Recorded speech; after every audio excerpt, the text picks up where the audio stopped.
All right, welcome everyone to our Collegiate MAXI Fall Competition. My name is Amy Steinbecker, and I am the Executive Administrator for the DMAW EF.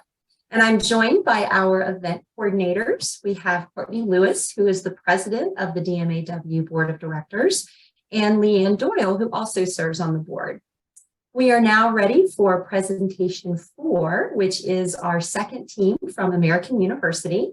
And before the team gets started, I would like to introduce our judges. We have 3 judges with us today: Emily Cooper of MWD, Jamie Grams of PMG, and Sydney Painter from Fuse Fundraising. Judges, we will let American University get started. All right. Thank you very much for that introduction. So as you said, we are American University Team 2, and we are so grateful for your time today. So good morning, all judges. Thank you so much for being here. We will be presenting on our second time donation strategy. My name is Sophie. My name is Jamie. My name is Sarah. So for an introduction, we will be going over our strategy and objective, our audience segmentation, our SWOT analysis, the direct marketing, budget and ROI, campaign collateral, conclusion, and we'll have time for Q&A. Our strategy for our second-time donation campaign is to inform first-time donors about the impact of their contributions and encourage second-time donations through targeted direct marketing efforts and the distribution of impact reports. And our objective for this campaign is to increase second-time donation rate among 15% of existing donor lists by December 2023. So our primary audience is made of baby boomers, and these are people born between 1946 and 1964, and they are nearing retirement or are already retired, and many are grandparents who most likely have grandchildren who are young and or in school. And according to Bridgeworks research, they contribute to 43% of donations annually in this country, and they continue their legacy of marching for peace, rallying for a cause, and speaking for justice with the same energy they did in the 1960s. And this allows the generation to stay involved, and now the easiest way for them to give back is by giving. And they are described as being patriotic. 82% of voters think that conserving natural resources is patriotic, and this holds true regardless of ideology or political affiliation.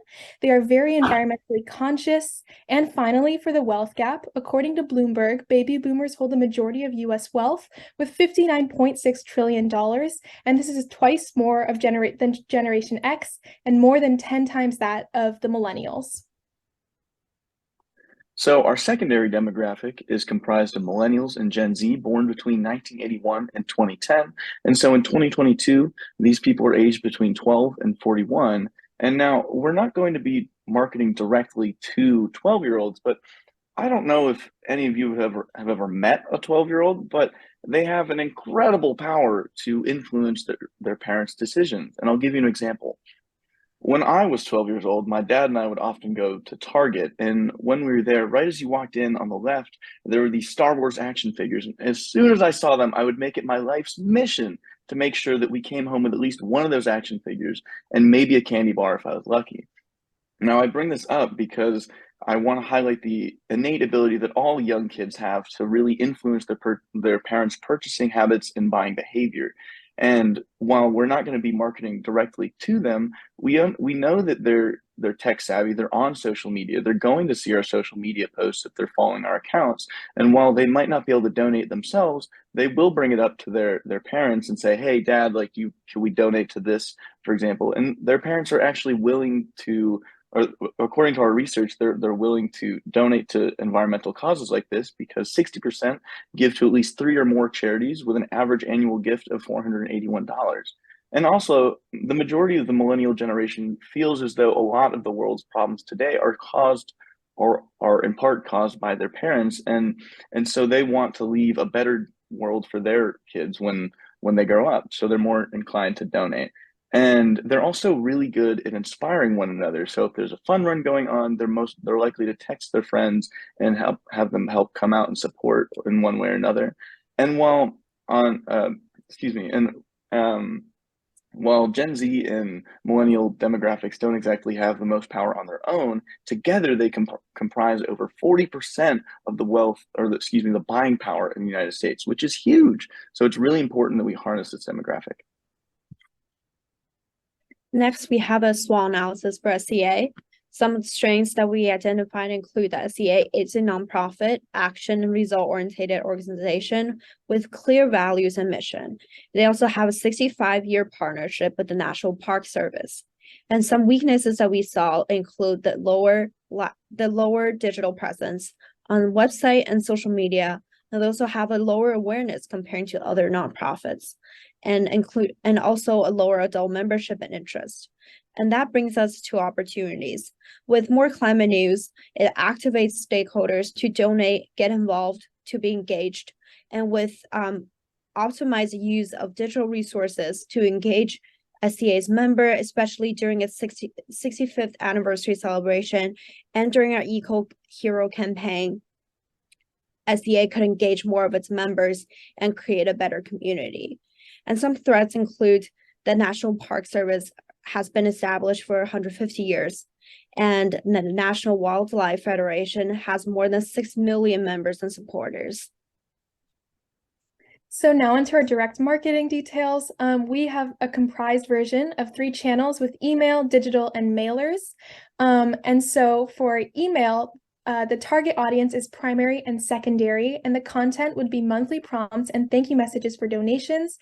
The digital would be targeting for Facebook, the primary audience, and then Twitter and Instagram for the secondary. And we would be using the consistent posting calendar we'll get into in the future, which is catered to maintaining a regular and significant presence in the audience's media consumption habits. And the content would be real-time initiatives and updates with thanks for hitting donation goals. And then finally, the mailers would be targeting the primary audience, the older generation, and this would include a 2-step sign up to join the email listserv and a physical donation slip with a return envelope for donations. And the paper we would be using would be sourced from NWASU, which is compostable paper, and it is an affordable resource and aligns with the mission of SCA and its donors. And the reason we segmented our audience in this way is because of habits, convenience, and the donation value.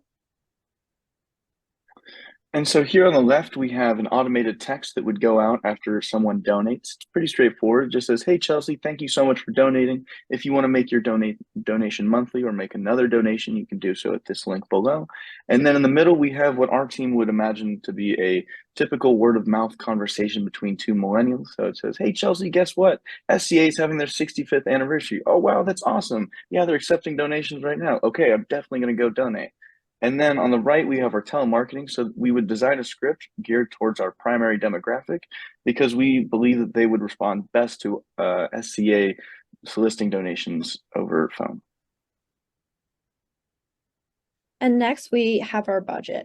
So according to SCA's website, they currently have 100,000 current members, and we took half of those members, 50,000 people, and our objective is to obtain 15% of the 50,000 people to donate a second time. So to start with, we want to test our 3 channels, email, direct mail, and telemarketing, by spending $10,845. Then for the actual rollout, we are spending around $82,450, and we will also divide the budget based on the test promotion result that we did previously. And we also anticipate the direct mail to be the most popular platform of donation, with second priority being email. And you may also notice that our test and our actual rollout don't actually add up to $100,000 for our total budget, and that's because we included it a $7,000 buffer so that we could have more flexibility when we actually execute our campaign and distribute more money into one of the channels that we identify to be more successful than another. And so some are projections, the gift amount and the response rate we obtained from SCA's website. And so for mailers, we project a revenue of $45,000, an email of $120,000, and social media of $90,000. So our outcome of our campaign, we have a total spending of $93,000 with a total revenue of $255,000, which gives us as ROI of 174.19%. And so to get into some visual examples here, here's an email example with primary and secondary audience being targeted, as I explained previously. And the examples show our short and long-term donation campaigns in action. So short-term being Cheers to 65 years and long-term being Be an Eco Hero. And for Instagram, we are catering to our secondary audience with the 15.5 thousand followers on this account. And these posts will show the why in action to motivate donors, as they already made a first-time donation. Showing this diverse action and initiative will compel them to donate again with a variety of personal reasons to choose from, whether it's celebrating 65 years of SCA's existence or a specific volunteerism project that speaks most to them. And in addition, we developed consistent hashtags to use throughout the campaign on social media. And so for Twitter, this also is for the secondary audience primarily. And after analyzing the SCA's posts on their 17.9 follower Twitter account, we noticed that some of the content was similar to Instagram, but it did lean more towards timely announcements about registrations, as well as some more casual content. And so with this in mind, our Twitter messages are more direct in attracting donors through verbal versus visual images. And these posts as well use consistent hashtags for algorithmic optimization. Oops. And then for Facebook, on your account boasts a larger audience of 54,000 followers, which surprisingly is actually over half the membership population. But we must acknowledge, although the reach is large here, the regular engagement is significantly higher on Instagram. And this platform would be ideal for text, photo, and video. So we will be utilizing an engaging blend with hashtags too.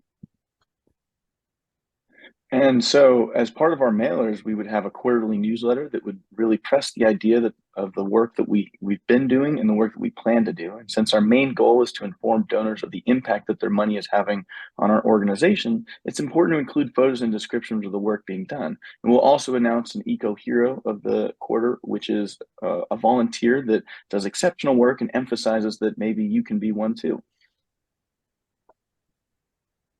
And here we have a list of reasons as why someone should donate to SCA. And there's also a call to action with a donate button, as well as several links to get involved on social media and other communities.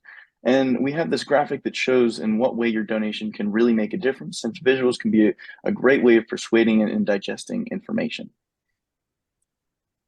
And finally, we have we just have a thank you letter for your donation, because we want to underscore the fact that whether your donation is $5 or $500, your contribution makes a world of difference. And here we have some important social media engagement dates. And then here's our mock-up of a social media calendar. And on these important Earth-related days, we want SCA to be posting consistently to educate and engage with its audience and followers. Again, just to create a consistency in posting and building a better online presence, to let its audience know that it's out there and they need support. And so here's what we would post on Valentine's Day on all of our socials. Now, I don't know about you, but when I think of Valentine's Day, the first thing that comes up is not necessarily environmental conservation, but we know that everyone who's following our social media loves the earth. So why not ask them to show their love by donating to SCA on the internationally recognized Day of Love? And also note that there's a QR code in the corner for easy donations as well. So here we have a mailer that would be sent to the primary audience, again, baby boomers, and this population, as we said before, is likely to have grandchildren at this point. So the content would be used to mimic a letter that a child or even something their own grandchild could write. And this approach will evoke emotion and persuade them to making a second donation in honor of this next generation. And for example, the one we used a real kid conservationist named Henry, who does real work with a conservation organization, and this adds credibility. And a return envelope using WASU's compostable paper would be included if they decide not to take action through the website. And so to increase the second donation rate among 15% of the existing donor list by 2023, we will be utilizing consistent and mission-driven messaging themes. So once again, long-term, be an eco-hero, short-term, cheers to 65 years. We will have a value-based approach to target the Boomer and Gen Z or millennial target groups. And we will be reaching over 50,000 people with this campaign. Aside from our physical mailers, social media will organically add more impressions and may inspire people to donate for the first time and become a second-time donor as well. And lastly, this campaign is cost-effective as the total revenue is $255,000, which leads to 174.19% in ROI. Thank you very much, and we'd be happy to take any questions. Really great job, you guys. I really liked how you kept the audiences in mind with all of your channels, and I really liked the note about the environmental friendly paper for the mail. That was a really good note. What was the most challenging part of this project for you guys?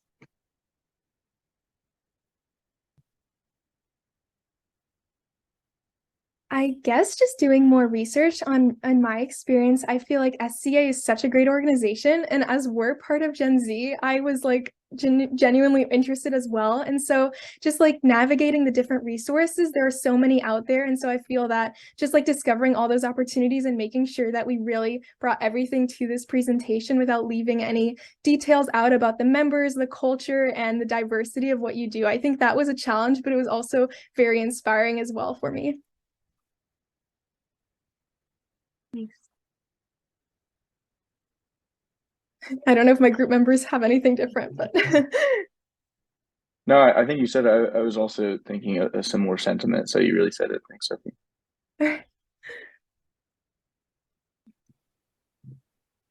Jamie, do you have any questions for them? Yeah, first I'll just compliment you guys. Great job. Enjoyed the presentation. Visuals were great. I love your incorporation of the phones, both with the texting and the telemarketing elements of the campaign. I liked that the goal was clearly defined and repeated throughout the presentation.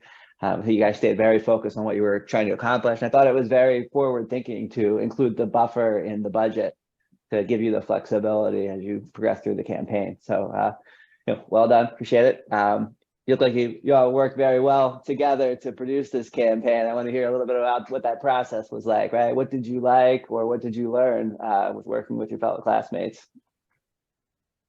Well, it was actually a lot of fun because initially our group was we had 2 more members, but they unfortunately had other commitments today. So then it was pared down to this core team that you see in front of you today.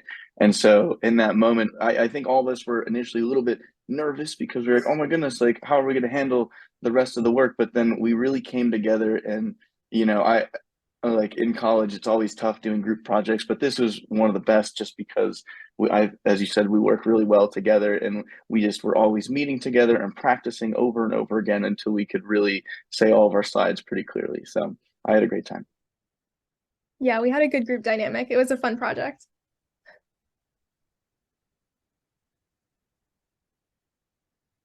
Great. Emily? Yeah. Well, first off, great job. I thought you all did a really nice job just like actually presenting. You spoke really clearly, and the presentation was very engaging. I love the content calendar, and I also I liked your copy samples for the direct mail piece. So my question, I know you, Sophie, you touched on how it was a bit of a challenge, the research for this. I would love to hear what the research process looked like for you all. Sure. Yeah. So we definitely primarily looked at SCA, also the document that we received from this competition to get all our statistics and also our values for the financial portion. And then we also utilized the outside resources such as Bloomberg to kind of find out those trends about behavior, as well as Hootsuite. That was something we depended on a lot because their information on their website and blog is very informative about a variety of social channels, and they're very up to date. So we got information for 2022, which was really nice. And obviously we also just took our own life experiences in our research as our, experience with our grandparents, seeing what they would probably identify with, as well as our own parents. And as Jamie was talking about, a past memory from his childhood. So we really pulled from several different resources here, all credible sources. So yeah, we feel that it was a good research time too. Great, thank you. Do any of the other judges have other questions to ask?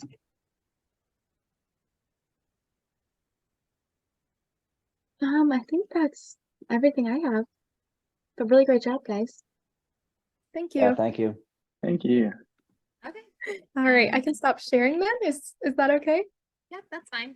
And so All right. if the judges are all good, then it's time for us to wrap up. I'd like to thank American University Team 2 for presenting as presentation for today. I would also like to thank our judges for being here with us, Emily, Jamie, and Sydney. On behalf of the DMAW Board of Directors, thank you for serving as our judges.